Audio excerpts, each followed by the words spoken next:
สำราญผู้หนึ่งจังอันเน้นนะเอามาคู่กันกับเน้นนะกับผู้สิบวชเน้นอีกเอาจริงบ่เนาะบัดนี้เนาะหลวงพ่อหายเด้ตีพร้อมเลยหลวงพ่อกันเห็นบ่นี่ถือฟ้ามือปุ๊วะหลดแต่ละมือกันตะย่านเด้หลวงพ่อนั่นเนาะ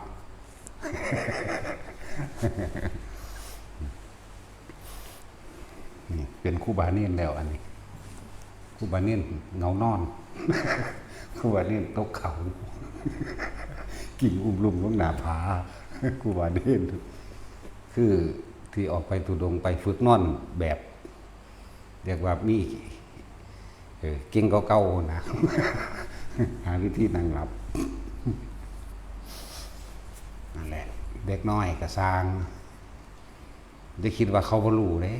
บางคนเกิดมาเป็นสกิทาคามีคือเป็นผู้เกิดอีกคราวเดียวก็ได้เด้บรรลุอรหันต์ในศาสนาเลยก็มีเด้ได้ฮอดพระสกิทาคามีก็มีหรือโสดาบัน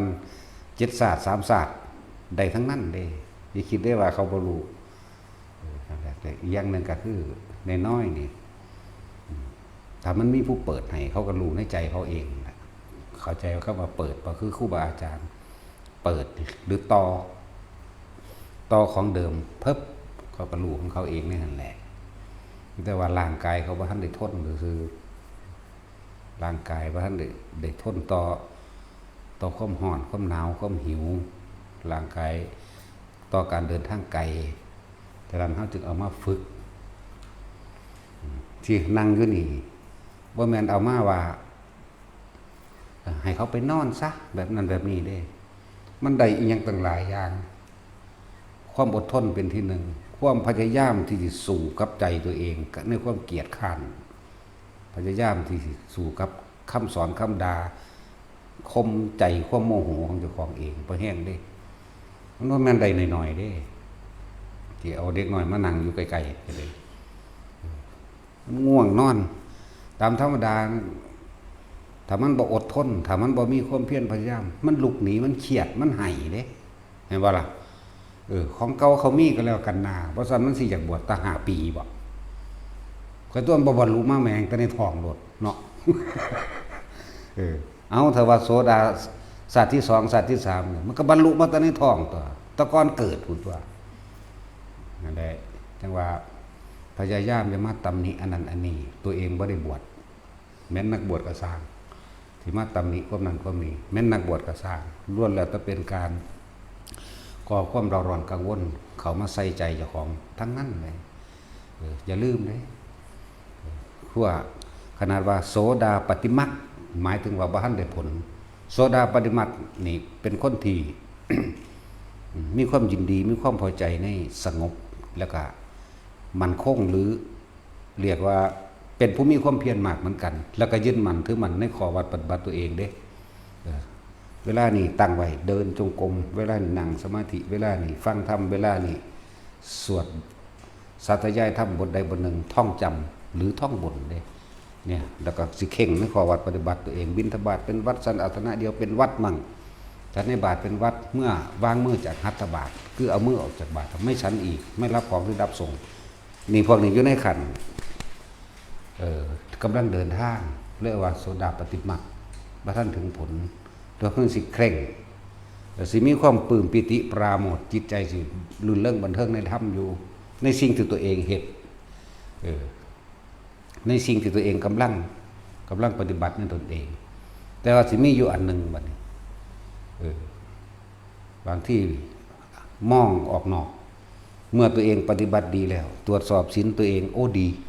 กูบ่มีขอด่างพร้อยตรวจสอบข้อวัดปฏิบัติตัวเองกูปฏิบัติเคร่งครัดตรวจสอบทุกอย่างกูตรงเบิด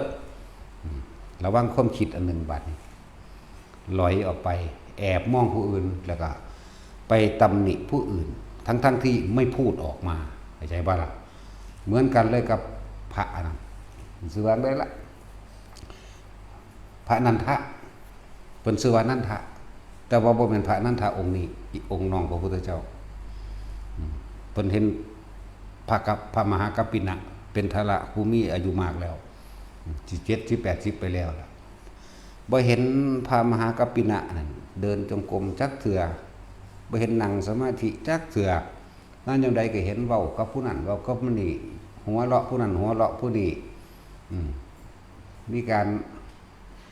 หลายๆอย่างที่ออกไปตำหนิแหละ นั่นแหละตำหนิบ่ท่านได้เว้าออกปากได้นี่คิดในใจได้นี่คิดนึกตำหนิอยู่ในใจสงสัยท่านผู้นี้ที่เฮาเคยได้ยินมาว่าเป็นพระอรหันต์แล้วเด้ออาจจะบ่แม่นดอกล่ะแล้วเบิ่งบ่เห็นเดินจงกรมจักเทื่อบ่เห็นนั่งสมาธิบ่เห็นว่าสิเฮ็ดนั่นเฮ็ดนี่บ่คือเฮานั่นเฮานี่ทั้งนั่งสมาธิทั้งเดินจงกรมบิณฑบาตเป็นวัดเป็นผู้บ่คึกขนองในปากส่วนพระมหาเถระอันนี้โอ้ยคึกขนองในปากเดี๋ยวก็เว้าแง่ผู้นั้นแง่ผู้นี้ไปจังซั่นล่ะบัดมีความคือยิ้มย่องเห็นบ่เกิดความคือยิ้มย่องลำพ้องตัวเองเข้าใจว่าตัวเองบรรลุพร้อมเด้บ่ธรรมดาเด้นี่คือความเข้าใจอย่างสั่นมือไม่มากดีกว่าไปนั่งสมาธิจิตบ่สงบเห็นบ่ล่ะจิตบ่อยู่ฐานที่ตั้งแห่งความสงบของตนเองเกิดความอึดอัดหงุดหงิดมีความสงสัยนั่นนี่พุ่งความคิดออกไปทางนอกเรื่อย2 มือ 3 มือเข้าตีเข้าไปหาพระพุทธเจ้าเห็นบ่ล่ะขนาดเบาๆได้นี่บ่ได้เบาออกทางปากครับนี่กรรม2หมายถึงทางใจนี่เป็นเจตนานี่ตัวนักก็มูอยู่แล้วที่2คือปากบ่ทันได้เบานี่มีเฉพาะจิตเจตนาทรงจิตออกนอกไปตำหนิที่เตือนผู้นั้นผู้นี้นะพระพุทธเจ้าก็เลยบอกเธอได้หมิ่นประมาทหรือปรามาทพระมหาเถระอันผู้มีนามว่ามหากัปปินะแล้วมหากัปปินะนะ เธอเป็นผู้พ้นแล้วจากทุกข์ทั้งปวงแต่ว่าตัวเองเนี่ยกำลังฝึกหัดปฏิบัติตัวเองเป็นจังไดการที่ทรงจิตทรงใจออกไปตำหนิผู้นั้นผู้นี้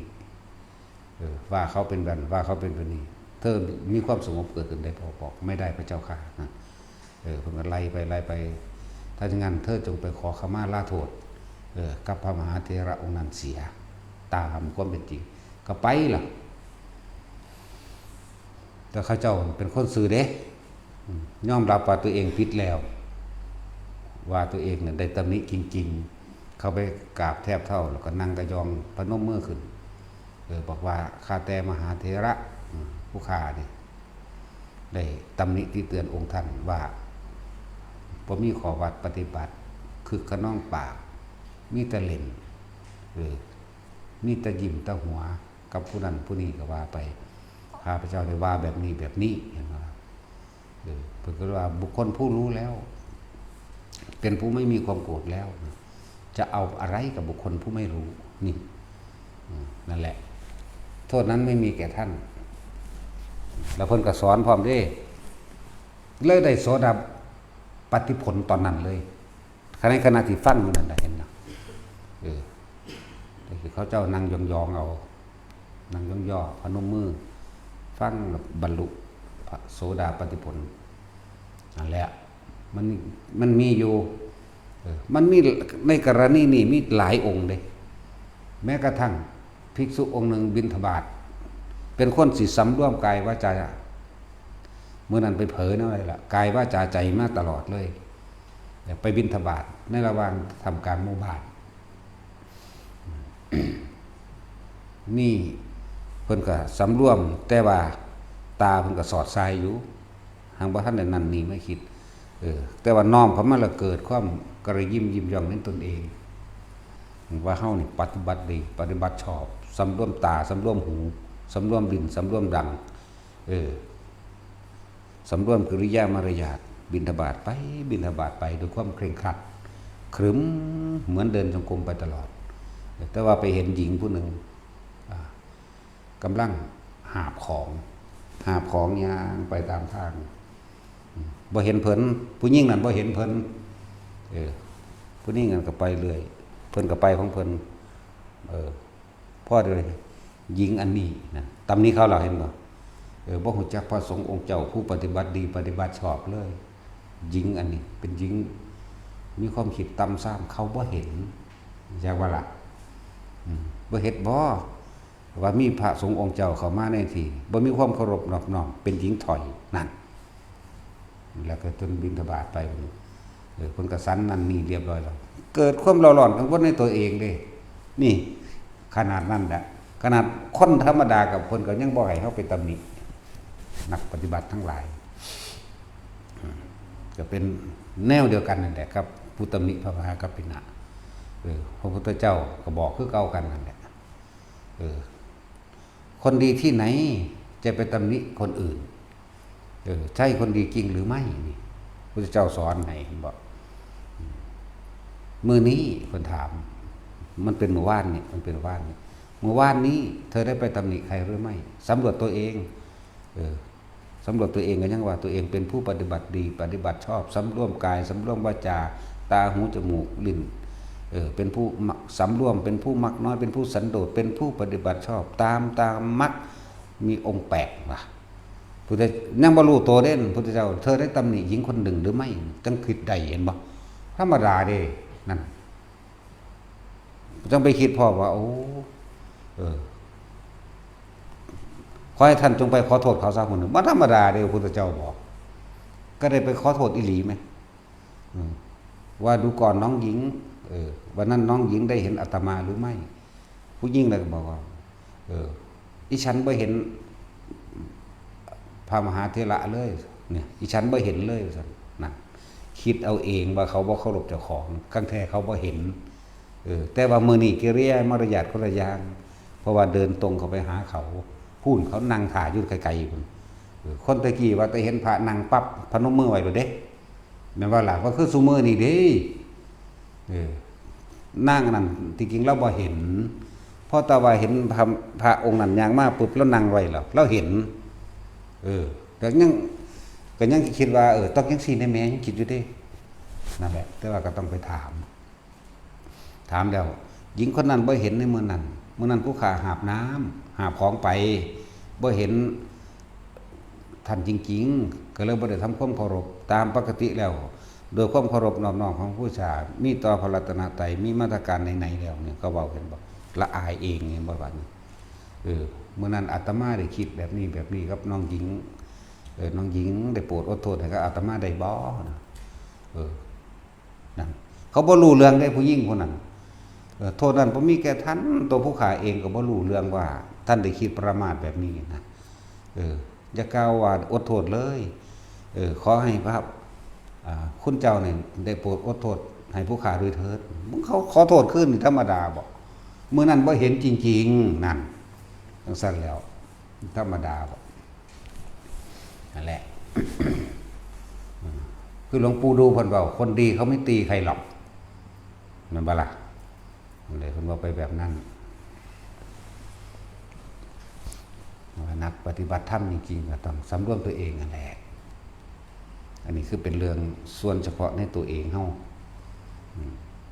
แต่ว่าเป็นธรรมดาบัดนี้การอยู่ร่วมกันของคนในสังคมคำว่าปล่อยว่างกับปล่อยปละละเลยคนละอย่างกันอยู่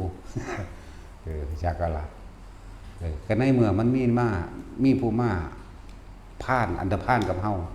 ก็ต้องป้องกันตัวเองเป็นธรรมดาเลยบ่แม่นปล่อยว่างแบบภิกษุเมืองนาลันทาที่เขาไปตัดข้อเด้มันบ่ล่ะอันนั้นปล่อยปละละเลยผู้ดอกมันบ่สูงสักเม็ดนั่นใช่แล้ว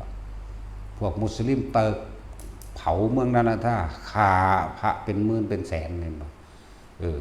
เฮานี่บ่ยอมได้เฮานี่กูก็ฆ่ามึงได้คือกันบ่ได้แม่นเด้สั่นแล้วภัยอันตรายพวกนี้คนพาลมันบ่ได้รู้จักหยังเลยมันบ่ได้รู้จักว่าสิ่งใดเป็นโทษสิ่งใดเป็นประโยชน์ใดเป็นคุณอันใดบ่เป็นคุณมันบ่ฮู้เด้การปกป้องตัวเองก็ต้องมีธรรมดาแต่ว่าขาด้วยใจว่างเฉยเขาว่าเฮ็ดได้บ่วางจิตเป็นกลางเฮ็ดได้บ่ล่ะเดี๋ยวจังซั่นแล้วพุทธเจ้าก็สอนคือกันหน้าเป็นจังสิบ่สอนพระเจ้าปัสเสนนี่พวกนั้นไปพวกคนพาลไปสร้างวัดอยู่ข้างๆวัดเชตวันนั่นน่ะเป็นจังสิบ่สอนว่า เออศึกษาถึงบ่เดี๋ยวนี้ผู้ศึกษาก็ดีเนาะเพิ่นว่าได้สอนไปขาแต่ว่าพระเจ้าพระเสด็จเนี่ยไปรับสินบนเขาก็เลยปล่อยให้เขาสร้างไปขนาดอันให้พระอานนท์ไปเอิ้นแล้วก็บ่มาเข้าเฝ้าหมายถึงบ่มาหาพระพุทธเจ้าให้พระเถระทั้งพระโมคคัลลาสารีบุตรก็ยังบ่มาอีกเพิ่นไปกับพระสงฆ์เองเลยบาดจำเป็นได้เข้าไปต้อนรับตัวเพิ่นก็บอกตัวอันใดเป็นโทษอันใดเป็นคุณอันใดเป็นประโยชน์รู้จักบ่ว่าพวกคนทั้งหลายนี่มือสังสมกำลังเขามากขึ้นอย่าว่าแต่ของที่ไปรับสินบนเขามาเลยประเทศตัวเองก็สิบ่มีประอยู่นั่นเพิ่นก็ว่าซ้ำนี้ก็หูจักตัวเนาะเพิ่นว่าจงไปฆ่ามันเพิ่นบ่ว่าดอกมีแต่เฮานี่ล่ะว่าจังซั่นแล้วมีแต่เฮานี่แหละแต่จริงๆเพิ่นบ่ได้ว่าเฮาก็บ่ว่าดอกแนวมื้อนี้เพิ่นพุทธเจ้าบ่ได้ว่าบ่ได้เว้าแบบนั้นบ่ได้ว่าไปหาฆ่าเพิ่นมองอันใดว่าเป็นโทษเป็นประโยชน์อันใดเป็นประโยชน์มากประโยชน์น้อยอันใดควรสิ่งใดบ่ควรนี่ต่างหากบ่แม่นเพิ่นสั่งนั่นพระเจ้าอาชาติศัตรูบ่นั่นเพิ่นก็สอนเบิดนั่นแหละแต่ในหนังซีรีส์ก็ยังบอกยกตัวอย่างเรื่องงูดิสัตว์แม่นบ่ล่ะแต่ว่าในความเป็นจริงบ่ได้ยกตัวอย่างเรื่องงูในความจริงที่เพิ่นสอนนั่นน่ะต่างหากถ้าจะทำให้ทำเท่าที่จำเป็นในขณะที่ทำให้วางคิดอย่างไรเราทำเพื่อผู้อื่นไม่ได้ทำเพื่อเราหนึ่งวางคิดให้เป็นกลางอันนี้เป็นโทษอันนี้เป็นประโยชน์ทำเพื่อคนหมู่มากหรือคนหมู่น้อยนี่แม่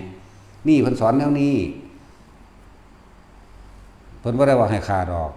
แต่ว่าพระเจ้าอาชาติศัตรูถ้ามีการฆ่าจะทำยังไงเนี่ยนั่นแหละไปอ่านเอาเด้อมันมีอยู่นี่ไปบิดกนั่นแหละนั่นแหละหรือว่าปล่อยว่างกับปล่อยปละเลยคนละอย่างกันอยู่ดอกเฮาบ่ได้ยอมเด้ถ้ามาอันตรพานใส่เฮาแล้วจังซั่นแล้วนั่นแหละบัดนี้น้อมเข้ามาในเรื่องของเฮาว่า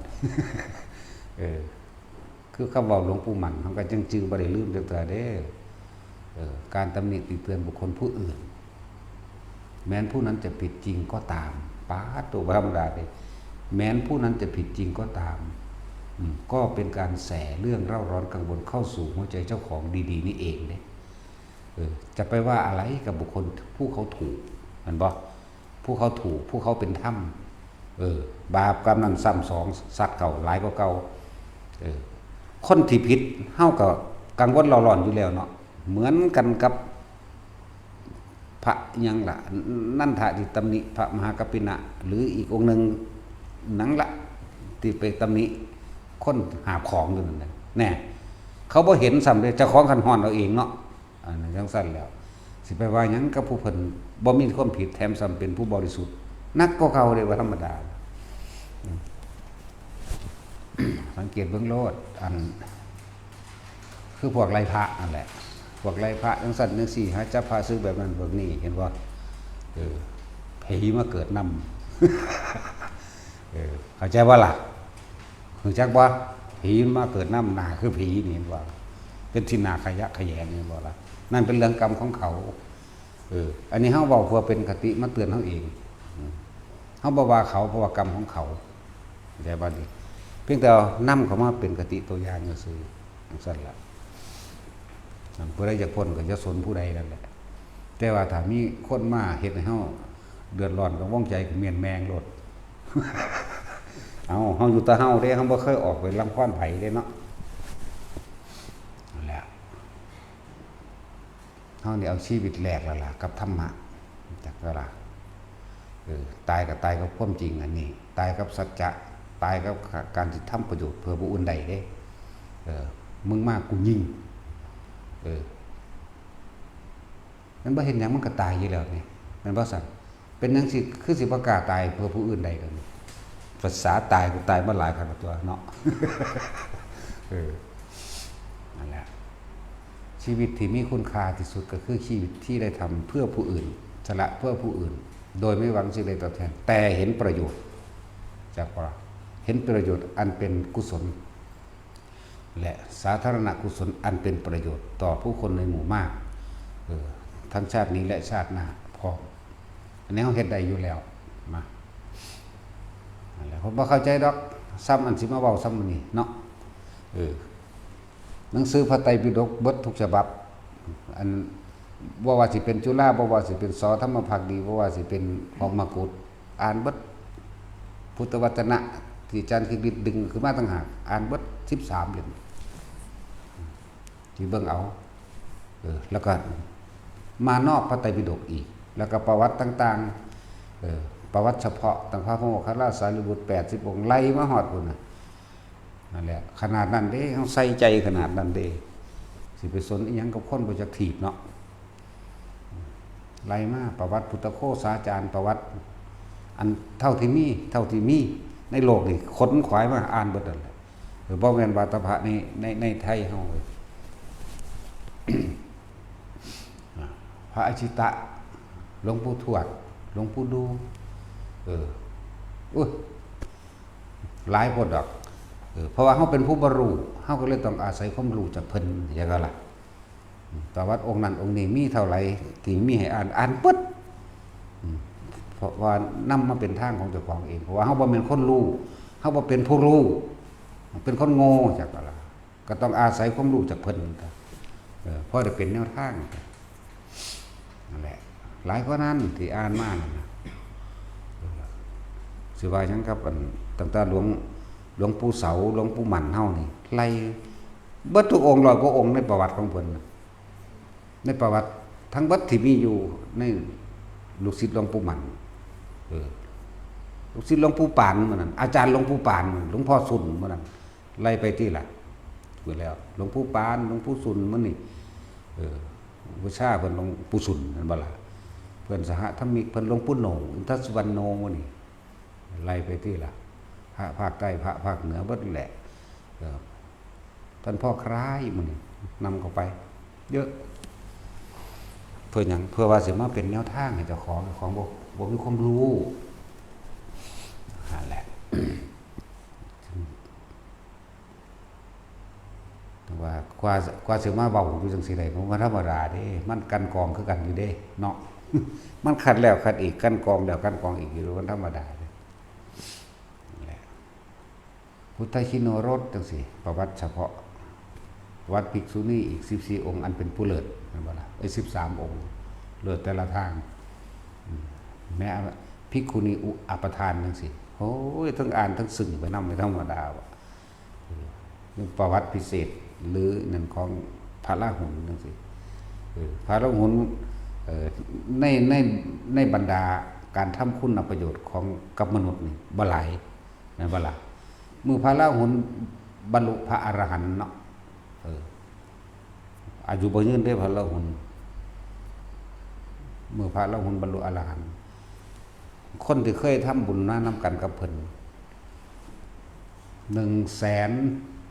1,001,000 โกฏนี่คือเฉพาะบรรลุอรหันต์เข้าใจบ่1,001,000 โกฏล้านเอาไปหาตัวหนังสือมาดูว่าเป็นจักคน 1,001,000 โกฏล้านไหมโอ้ยมันก็นับบ่ได้แล้วแบบนั้นเนาะนี่เอาเฉพาะบรรลุพระอรหันต์ในตอนนั้นในขณะที่เพิ่นบรรลุอรหันต์เพิ่นบรรลุพร้อมกันกับหมู่เทวดาที่เคยทำบุญมานำกันนี่ว่าเพิ่นบ่มีนั่นบ่แม่นประเทศมาแต่หลายชาติแล้วเกิดน้ำพอเพิ่นมาหลายชาติแล้วมาซั่นแล้วไม่ต้องกล่าวถึงผู้บรรลุโสดาสกิทาคาและอนาคายิ่งกว่านั้นอีกนั่นคือเคยเห็นว่านำกันเด้ตั้งแต่อรหันต์กัน1,001,000 โกฏแล้วมั้ยนั่นแล้วนั่นแหละนี่ก็ประวัติอีกอันนึง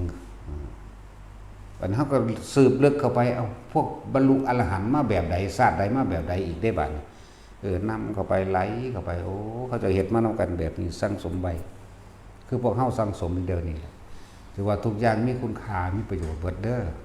ล้วนแล้วถ้าเป็นของตนเบิดบ่ว่าหลายบ่ว่าดีคือเฮาได้ยินฟังธรรมอยู่เดี๋ยวนี้สมมุติว่าเฮาตายสันนี่ไปค้างในสวรรค์สันใดสันหนึ่งเฮาสามารถต่อจากสวรรค์สันนี้ขึ้นบนไปเลยถึงบรรลุไปเลยก็ได้เด้นั่นแหละจึงบอกว่าสุตตะการได้ยินได้ฟังสั่งสมอันเป็น หนทางที่สิพาตัวเองพ้นทุกข์ไว้ได้เข้าใจอยู่แต่ว่ากูเฮ็ดบ่ทันได้ตอนนี้จักว่าล่ะว่าตายไปแล้วไปค้างในสวรรค์สันใดสันหนึ่งหรือพรหมโลกอันใดอันหนึ่งมันก็สามารถบรรลุข้างบนได้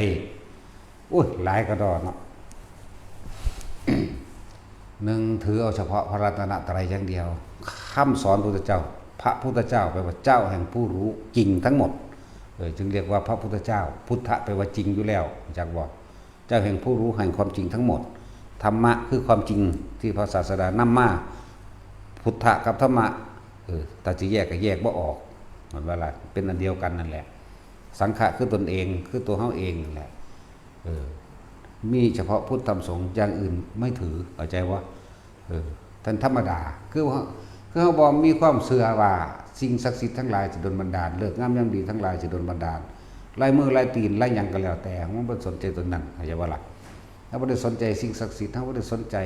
โชคชะตาบ่ได้สนใจเท่านั้นเฮามั่นคงเฉพาะพระรัตนตรัยเห็นบ่บ่บรรลุหยังก็สร้างไปสวรรค์คือเก่าอย่างแล้วมันเจ้าสิขาสัตว์ตุ่มๆอยู่กับสร้างไปคือเก่าเพราะความคิดของพวกเจ้าบ่ได้ไปคิดถึงสิ่งอื่นเลยคิดถึงแต่ตัวนี้จากว่าล่ะนั่นแหละบ่ต้องกังวลเด้อ คนที่มีอาชีพฆ่าสัตว์อยู่กับสร้างคนที่มีอาชีพมันเป็นอาชีพก็มันเป็นเรื่องของกรรมนำเป็นวิบากกรรมของไผของมันนำอาชีพบางอาชีพเขาบ่จักเฮ็ดแต่ว่าก็ได้เฮ็ดพวกหาเรือหาปลาพวกหาปลาพวกหาหมึกพวกหากุ้งเอาหลายๆโลด จังซั่นแล้วมันเป็นวิบากกรรมของไปของมันเรียกว่าวิบากวัฏรับทั้งสัตว์รับทั้งคนหามันเป็นการให้ผลซึ่งกันและกันผู้หาปลาขาไก่เป็นโรงงานจังซี่แหมเข้าใจว่าล่ะมันเป็นวิบากเด้สำหรับที่ได้เฮ็ดรวมกันเจ้าของมันแท้ๆคือเจ้าของมันคือจักว่า เจ้าของคำสั่งนั่นแหละบ่ต้องกังวล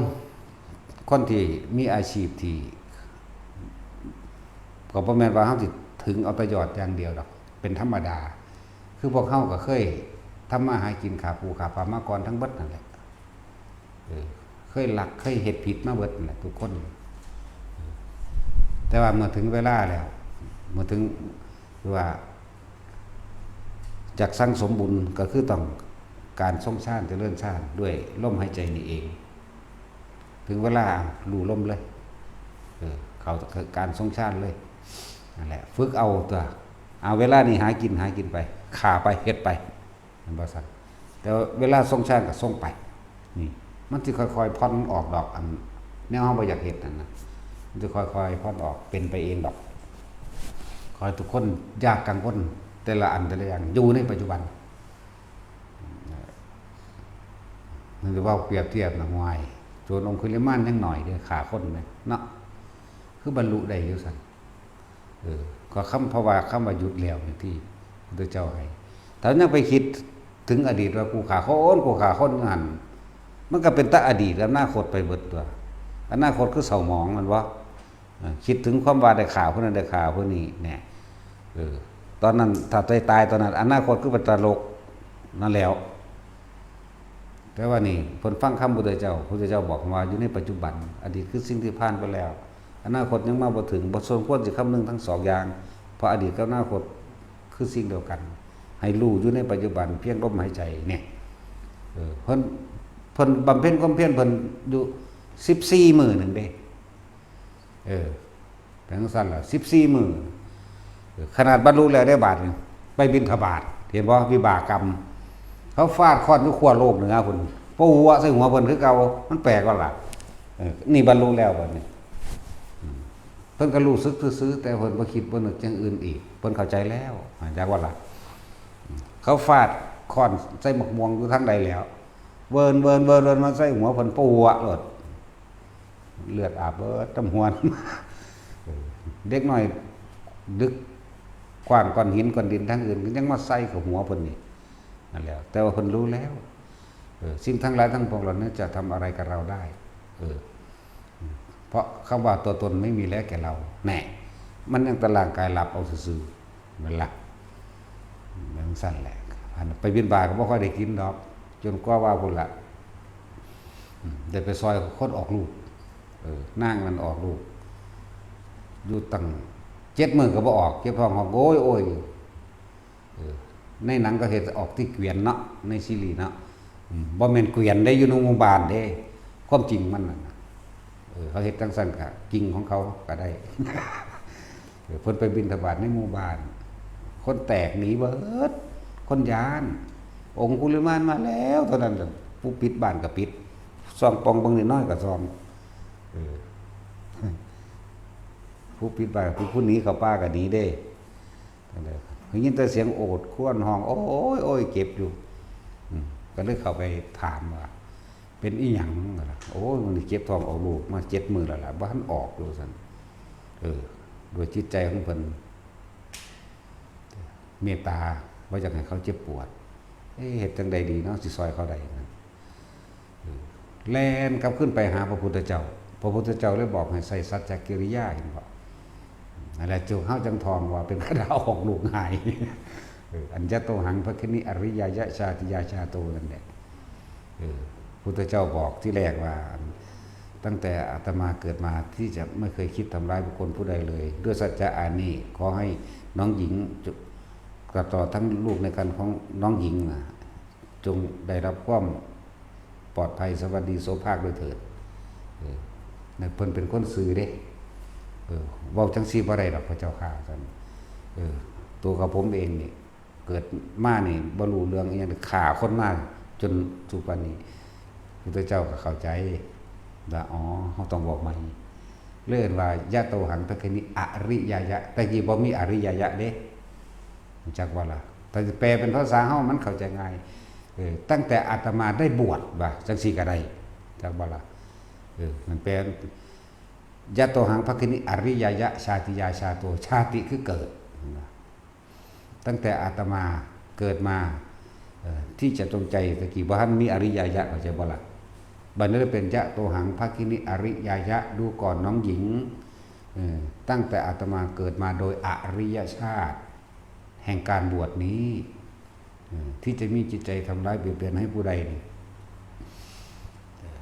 เสียชีวิตและทรัพย์สินนั่นนะเป็นอันไม่มีด้วยสัจจะวาจานี่ขอน้องหญิงตลอดทั้งบุตรในครรภ์ของหญิงจงได้รับความสวัสดีโสภาคด้วยเถิดได้คำนี้มาแล้วก็จังแลนมากก็เลยถามเขาก็เลยเฮ็ดอันผูกผ้าเป็นซี่แกไว้หาตั้งไม่เพิ่นนั่งเพิ่นก็นั่งแล้วเพิ่นก็อัญญโตหังภคินิอริยายะนั่นแหละชาติยาชาโตชานาพิชานามิสันติจะปานังชีวิตาโบโรเปตาเตนะสัจเจนะโสติเตโหตุโสติคัพพัสสะสุดคำเอาปุ๊บน่ะก็ออกมาเลยปลอดภัยทั้งแม่และลูกอย่างนั้นล่ะหลังจากนั้นมากก็เริ่มเป็นผู้มีลาภสักการะเกิดขึ้นบางคนง้อควายออกลูกก็ไปเอาน้ำล้างตั้งแล้วไปลาดหัวอย่างนั้นล่ะนั่งน้ำล้างตั้งเพิ่นนั่นแหละก็จังสั่นแล้วถือว่ามันเลยมีแนวจังสั่นมาเห็นป่ะมันเลยเป็นขึ้นน้ำมนต์น้ำยังไปเลยเลยแต่ว่าเขาเจ้าก็ทำด้วยความเคารพเลยล่ะนั่นท่านแหละแต่ว่าเพิ่นบ่ได้เฮ็ดเป็นน้ำมนต์เพิ่นบ่ได้เฮ็ดเป็นนั่นดีแต่ความเชื่อของเขาเข้าใจว่าล่ะนั่นแหละนี่ก็อย่างนึงในพูดถึงพระอันนี้ชื่อหยังล่ะลืมล่ะเมื่อกี้นี่แมั้ยพระหยังชื่อว่าเมื่อกี้นี่องคุลิมานโอ้ยช่วงนี้ก็ปากบ่เป็นนะพูดก็เงิดหลายบอกไปซื่อๆมันตัดคำออกเลยก็มีเลขหูจักบ่กระซิบให้แน่เลยว่าองคุลิมานนี่แค่ใครทักมือนึงข่อยเงียบไปเลยพวกเจ้าสิรู้สึกอยากว่าล่ะแงะให้ในจังน้อยนั่นล่ะเว้ยตั้งแต่เขาเจ้าสวดปาติโมกข์เขาเจ้ากึกหนึ่งเพิ่งพูดถึงต่อยขึ้นโลดเนาะนิ่งไปเลยนั่งตายไปเลยทั้งดีแล้วพวกเจ้าก็หาแก้วมาขัวไว้พอได้หาเงินเนาะตาสิมเอาวะเจ้าโตเป็นแล้วโตตายพวกอยากเฮ็ดอันนั้นเฮ็ดอันนี้พวกเจ้าอยากเอาโตเป็นหรือโตตายจะเอาโตเป็นมันเบาได้ด่าคนอยู่เด้ถ้าเอาโตตายมันบ่ปากเด้มีแต่ความขัง แม่นว่าล่ะอันนี้มันงุ้มไว้นี่แล้วมันก็ขังตัวเฮ็ดแก้วมันงุ้มไว้เนาะนั่นแหละพวกอยากเฮ็ดนั่นอยากเฮ็ดนี่อยากปั้นหุ่นปั้นห้อยสู้เซลเป็นตัวเป็นหรือตัวตายก็ยังถามอยู่มันว่าเข้าใจหยังเด้อันพวกอย่างกันจะเฮ็ดลูกเหมือนเฮ็ดไปหยังกูบ่ได้ขังจังแม่กูก็สิตายเพราะกูอยู่นั่นแล้วพวกนี้บ่เข้าใจหยังดอกตัดรอดอายุเพิ่นบ่จักบ่แต่นี่เฮาก็เสียงใส่อันแผ่นดินไหวอยู่นี่ถ้ามันบ่ไหวคนรอดได้เฮาสิตายเข้าใจบ่จังซั่นก็ขนาดนั้นเด้อว่าได้ว่าสิสะออนจังนิดนั่นแหละแลกกันมันบ่เข้าใจดอกซ้ำมื้อนี่เบิดที่เว้าอยู่นี่บ่เข้าใจดอกอันที่ฟังวิดีโอนี่บ่มีไผเข้าใจได้ดอกเอาแต่ได้กูแลกกับมึงนั่นว่าล่ะจะเฮ็ดนะจังซั่นแหละเกิดหรือว่าเกิดเดี๋ยวรู้เรื่องถ้ามันบ่เกิดกูตายกูก็เอาบ่อยากว่าล่ะว่าแต่คนอื่นบ่ตายแน่จังซี่บ่รู้เรื่องหยังดอกว่านั่งฟังอยู่นี่นั่นแหละเรื่องบอกให้กำลังใจพวกที่ว่าเคยเฮ็ดบาปเฮ็ดอันนั้นอันนี้มาคือจังองคุลิมานเคยฆ่าคนมามันหังกรรมใหญ่ตัวนั้นน่ะกรรมหนักตัวฆ่าคนเป็นคนซ้ำนั่นบ่ซั่นเพิ่นก็ยังบรรลุได้ภาษาหยังกับฆ่าเป็ดฆ่าไก่ฆ่าปูฆ่าปลาคือเลยบ่ต้องนำเขามาดอกนำเขามาเมื่อไหร่คิดถึงเมื่อไหร่กังวลเร่าร้อนเมื่อนั้นฉะนั้นสิ่งที่เป็นอดีตมันผ่านไปแล้วอย่านำเขามาคิดอนาคตมันบ่ถึงถ้าพวกเจ้าคิดถึงอดีตอนาคตก็เกิดพบก็เกิดให้รู้อยู่ในปัจจุบันนี่ทรงชาติเจริญชาติหยุดความคิดไว้ฝึกให้มันเศร้าคิดไว้เรื่อยแล้วมันก็สิเห็นความคิดเองดอกความคิดก็บ่เที่ยงบ่เป็นของเฮาเองดอกได้เห็นความบ่จีรังอย่างยืนของความคิดดอกคิดก็อยู่แต่คิดก็อยู่แต่คิดดอกบาดนี้เนี่ยมันก็แยกของมันเองดอกว่าให้กำลังใจซะพวกกันที่ว่าฆ่าสัตว์จังซั่นจังซี่องค์คุลิมานฆ่าคนตัวมันบ่ล่ะหรือพวกทำแท่งก็คือกันวิตกใจหยังแท้มันก็สำคัญว่าฆ่าเป็ดฆ่าไก่นั่นน่ะจักบ่ล่ะนางอัมพาปารีฆ่าหลายตัว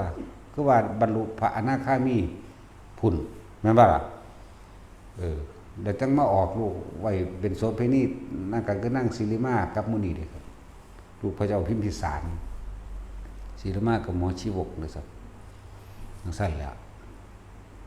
อย่าไปตกใจเถาะมันธรรมดามันผ่านไปแล้วก็เหมือนกีตะแตนนั่นแหละข้ากับหอยนั่นแหละเอาเพิ่นคือบรรลุท่านเนาะถ้าสิเว้าถึงเรื่องนางศิริมาเนี่ยทั้งเนรคุณผู้อื่นผมตัวยังเข้าใจว่าตะของเป็นเมียเศรษฐีอันนั้นตัวเยอะยิ่งจังห้องเขาไปอีกเขาเซาเขาจ้างมา10,000กับหาปณะมาเป็นเมียแทนซะก่อนเขาอยากไปทำบุญกับพระพุทธเจ้านั่นบ่ล่ะซื้อวันใดคือนั่งนะแล้วซ่าถามผู้ใดก็ซึ้งเลิงโดดอุลตร้าแมนนะจากว่านางอุตราเอาดิฝึกวิทยาจุดเก่งแล้วสามารถนั่งหลับได้นางอุตราสั้นแล้วบัดเราบรรลุโสดาบันแล้วก็เลิกอาชีพนั้นแต่เราเปิดป่วยแล้วก็ตายเนี่ยมันมีเรื่องเกี่ยวเนื่องยาวเข้าไป นางอุตราจ้างโสเภณีอันนี้มาเป็นเมียแทนของนางนี่งามอยู่แล้วเป็นที่ปรารถนาของหลายคนอยู่แล้วนางอุตราเนี่ยก็เลยจ้างเอาไปเป็นเมียแทนขอ15 มื้อหลังก่อนสิออกพรรษานิมนต์พระพุทธเจ้ามาเพิ่นก็มุกขมุมเป่าไฟสีทานไฟสีทงสีเทารูปผมสีหน้ามันก็ดำเหรอศิริมาเพิ่นก็เข้าใจว่าเพิ่นเป็นหลงตัวเองว่าเป็นเมียเศรษฐีอีหลีที่ไปยืนอยู่ด้านต่างก็ยิ้มอย่างหัวเราะต่อก็สิคิกๆไปสะกิดหัวเขามาเบิ่งความดุ้งด้วยนั่นเมียเจ้าเป็นตาเอาอยู่เปล่าจังได๋เขาก็เป็นตัวจริงอันตัวปลอมของเหรียญดอกเข้าใจว่าล่ะของเล่นอันนั้นมันบ่สู้ของจริงเขาดอกจังซั่นแล้วเห็นเขายิ้มนำก็เข้าใจว่าเขาสิฮักเจ้าของ ได้กันลงมากกับมาตักน้ำต้มเนยใสเทราดหัวเล่าด้วยสักนางอุตราแล้วเราเข้าใจแล้วเราแผ่เมตตาอยู่ตลอดด้วยอำนาจแห่งเมตตาของตนเองกับสัจจะกับเมตตาจากว่านี่ถ้าเราโกรธบุคหญิงผู้นี้อันเป็นผู้มีคุณแต่เราเห็นมั้ยมีคุณนี่อย่างมีคุณเพราะว่าจ้างเขามาเป็นเมียแทนผัวแล้วถือว่าเป็นคนมีคุณเด่นนี่คือสัจจะนะครับขอให้น้ำมันจงลวกจงทำลายให้เสียโฉมหรือมีอันเป็นไปอย่างใดอย่างหนึ่งครับแต่หากเราไม่โกรธนี่นะน้ำมันจงเย็นเถิดมันก็เย็นอีหลีมันสั้นแล้วเอามาลาดหัวเพิ่นถึง2 ขันหมดเลยขันแรกลาดทั้งหน้าทั้งหลังพอทั้งหลังแล้วก็มานั่งแล้วหันหน้ามาใส่แต่ก็จึงใส่บ่แม่นโมโหเลยแผ่เมตตาให้ตักอีกลาดลงใส่หน้าแล้วลงฟังนี้พวกนั่งถาดบริวารคนใส่ตีนถือเอาตีบันเกียกดินอมลมไปดีปานนั้นยังแลนไปกอดเข้าไว้เด้โอ้อย่าทำหญิงศิริมาเป็นผู้มีคุณแก่เราพุ่นน่ะเห็นบ่เอาไปกอดด้วยกันไว้นะเป็นกูเบิ่งเรียกว่าปาดข้อแมงโดนรู้สอนเด้เนาะผู้นั้นเป็นมีผู้มีคุณแก่เรานี่บ่ล่ะมันจังได้สติฟื้นขึ้นมานะ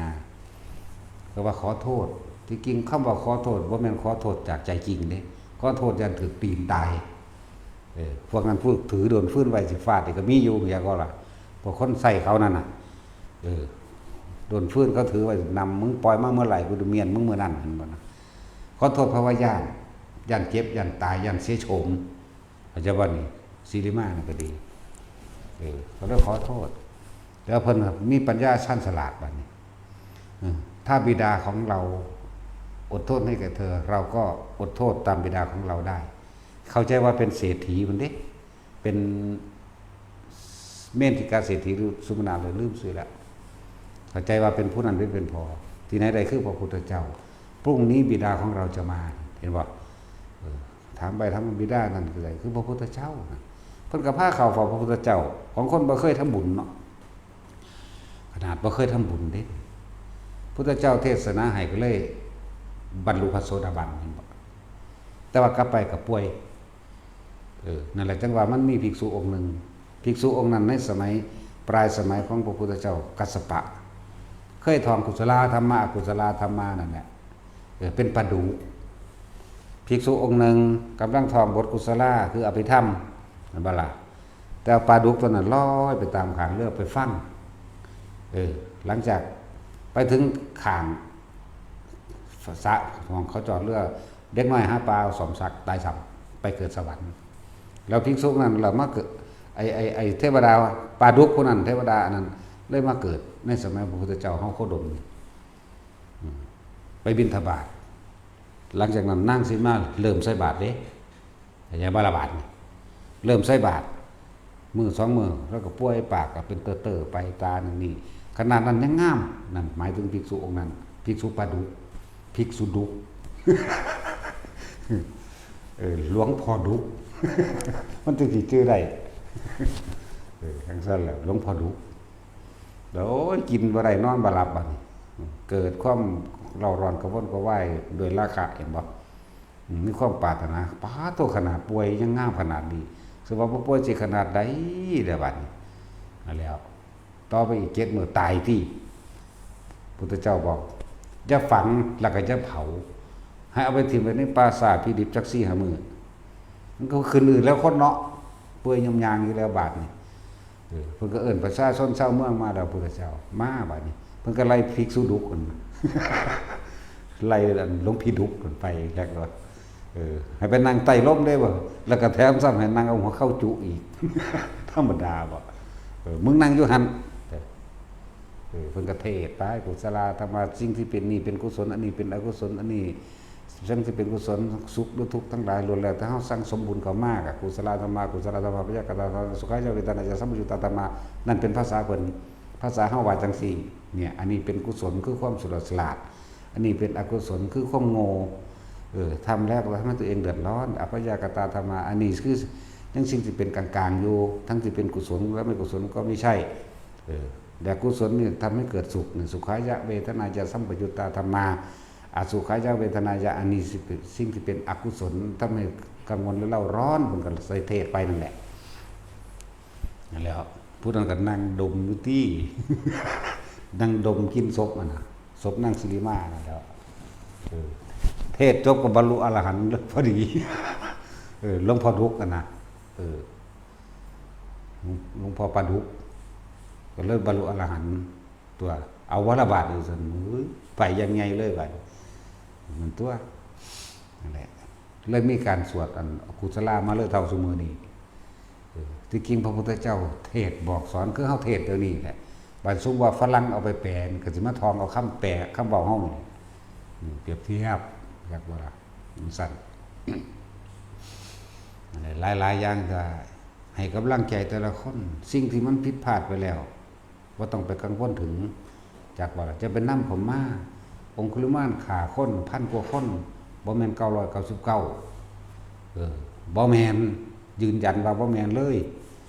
ตำราเขียนว่าจังซั่นเพิ่นขาที่แรกเพิ่นเอาไปเสื่องไว้น้ำโกนไม้ศอกลืบนกเอาไปหนูเอาไปสัตว์เอาไปลืมหม่องเลยเฮ็ดแนวห้อยองคุรีแปลว่านิ้วมือจากว่าล่ะโจรผู้มีคุงนิ้วก็เลยเฮ็ดห้อยจังซี่ไว้นั่นแหละจังซั่นเพิ่นก็ยังบรรลุได้นางสิริมาเป็นโสเภณีแท่งลูกนับบ่ได้แล้วนั่นก็ยังเป็นอริยโสดาขึ้นไปได้จากว่าล่ะนางอัมภปาลีหลายคนนั้นอีกบรรลุอนาคามีบ่แม่นอนาคามีตอนมีชีวิตตอนใจขาดพอดีได้อรหันต์นั่นแหละสันตติอมาตย์ทั้งสิจักทีทั้งขาเป็นแสนทั้งหลายคักเนาะพระเจ้าว่าเสียนสั่งขาเป็นแสนกว่าคนเด้นั่นน่ะธรรมดาบอกพวกนิครน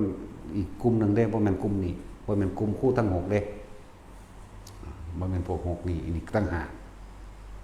อีกกลุ่มหนึ่งตั้งหากพวกนี้แล้วก็ยังบรรลุอรหันต์ตัวเนาะ